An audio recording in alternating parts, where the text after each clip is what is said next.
형님들 가라사대 돈이 돈을 번다. 내가 일하는 게 아니라 돈이 일하게 하라고 하죠. 물론 우리는 돈이 없으니까 사람이 일합니다만 나에게 20억 정도 그냥 벌어다 주는 집이 있다면 얼마나 좋을까요? 그 집이 실제로 있어요. 준비물 20억. 자, 20억을 넣으면 40억으로 환전해 주는 집 드디어 나왔습니다. 올해 서울 분양 최대요. 레미안 원펜타스. 또 옛날 드론 돌려막기 한다고 질책하실까봐 이렇게 장맛비를 맞으면서 새로 찍어왔습니다. 후배가. 그럼 이만 총총. 분명히 버리고 왔는데 어떻게 살아 들어왔지? 자, 주변에 뭐가 있는지 얼추 다 아시잖아요. 시세랑 분양가 차이가 얼마인지도 다들 아시잖아요. 그래서 오늘은 이것부터 정리합니다. 우리가 제일 궁금해하는 자금 조달, 그리고 내가 청약해야 하는 주택형. 일단 가격이 후덜덜합니다. 그쵸? 근데 이것도 할인 행사예요. 시세랑 괴리가 너무 커서 우리가 그 열매를 바라보고 있는 겁니다. 문제는 처음에 본 것처럼 이미 다 지었어요. 조합원들은 이미 살고 계셔. 원래는 우리가 청약할 때 삽을 딱 떠서 계약금 받은 걸로 삽 한 스푼, 중도금 받은 걸로 삽 한 스푼, 이렇게 몇 년 동안 그때그때 공사비를 충당하면서 간단 말이죠. 근데 이미 다 지었으니까 기다려주질 않아요. 상남자 스타일의 자금 조달 기간이죠. 입주가 이렇게 빠른데 계약금 낸 다음 바로 잔금이에요. 그러니까 내가 당첨된다 하더라도 이 큰 돈을 빠르게 마련하는 게 관건이에요. 이 정도 능력은 있어야 20억 차익을 가질 수 있다는 거예요. 자, 그렇다면 몇 달 뒤에 이 큰 돈을 마련할 수 있는 시나리오 뭔가요? 1번 부잣집 자제분으로 다시 태어난다. 그동안 감사했습니다. 2번 대출을 받는다. 투기가열지구의 LTV는 50%잖아요. 근데 우리는 이미 입주해서 시세가 존재하고 분양가는 그 시세의 절반 수준입니다. 어라? 나의 DSR만 문제가 없다면 대출로 커버가 되네? 내가 현금으로 감당해야 할 돈은 계약금 몇억 원이죠. 물론 대출의 규모가 어마어마하기 때문에 이자가 정말 끔찍합니다. 사실 다 합치면 나는 20억 넘게 내는 거죠. 그리고 장자방 같은 형님들이 요즘 내시는 계책인데 3번 전세를 맞추는 방법도 있습니다. 입주와 동시에 세입자를 들이면서 그 보증금으로 나의 잔금을 해결한다는 거죠. 물론 전세 시세는 알아서 맞춰야겠죠. 보증금 끌어와도 잔금이 모자라면 내가 채워야 되고요.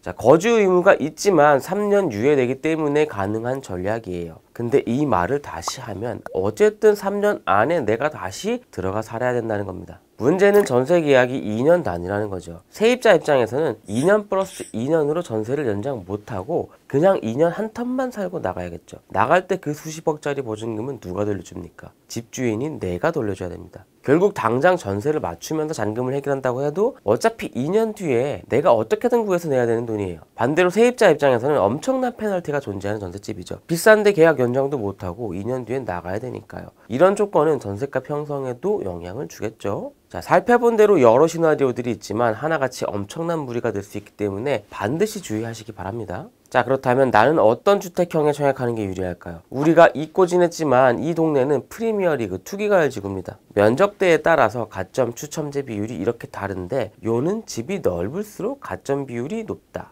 근데 강남에서 오랜만에 대형 면적대가 있어서 이거 노리는 형님들도 많으셨을 거란 말이죠. 이 주택형들의 추첨제 물량이 20%밖에 안 된다는 겁니다. 예를 들어볼까요? 137A는 8가구라고 써있죠. 가점제 80%면 6.4가구, 추첨제 20%는 1.6가구. 우리는 여기서 당연히 반올림이겠지라고 생각해요. 하지만 법은 여기서 올림을 하도록 규정합니다. 그럼 7가구 플러스 2가구는 9가구니까 넘치잖아요. 여기서 또 가점제를 우선하도록 규정하고 있기 때문에 물량 배정은 가점제 7가구, 추첨제 1가구가 되겠습니다. 근데 또 추첨제의 75%는 무주택자 우선 배정 아닙니까? 방금 남은 1가구는 무조건 무주택자 물량이 되는 거죠. 그러니까 내가 1주택자면서 강남 갈아타기 노린다 이런 형님들은 중소형 면적대 중에서도 물량 많은 주택형이 낫겠죠. 왜냐면 그나마 물량이 조금 더 있으니까 유주택자한테 배정되는 추첨제도 요만큼은 생기잖아요. 유주택인 이상 가점제에서는 게임 오버입니다. 분명히 커트라인 60점대 경쟁을 하게 될 단지인데 나는 무주택 가점 32점을 날리고 시작한단 말이에요.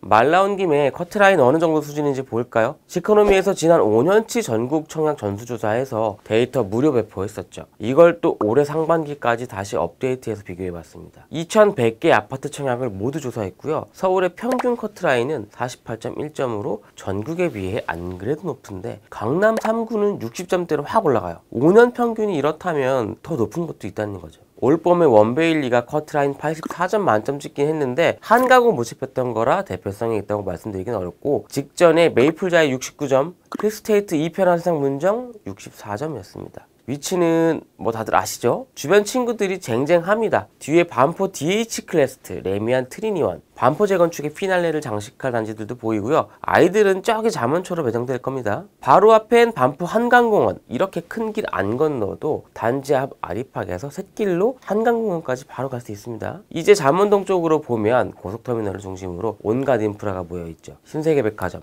뉴코어 아울렛, 지하철 3중 환승, 성모병원도 바로 뒤에 있고요. 자, 스카이라운지, 수영장, 사우나, 커뮤니티는 어디 가서 안 꿀립니다. 근데 아까 보신 것처럼 전체 600가구 정도의 작은 아파트예요. 관리비 n분의 1 하면 코피가 약간 날 수도 있어요. 물론 우리 형님들 제가 걱정 안 해도 될 정도로 풍족하시겠지만 아까 대출이자에 관리비까지 전부 고려하시란 얘기입니다. 자, 평면도 같이 보고 싶었는데 시간이 벌써 이렇게 됐네요. 더 설명하고 싶지만 어쩔 수 없이 마무리하겠습니다. 투기 과열지구이기 때문에 세대주만 청약 가능한 점 유의하시고요. 7월 퀴즈쇼 많은 분들이 궁금해 하시는데 저는 몇 년생일까요? 주관식 퀴즈입니다. 고정 댓글에 참여 링크 남겨둘게요. 맞히신 분들께는 선물을 드립니다.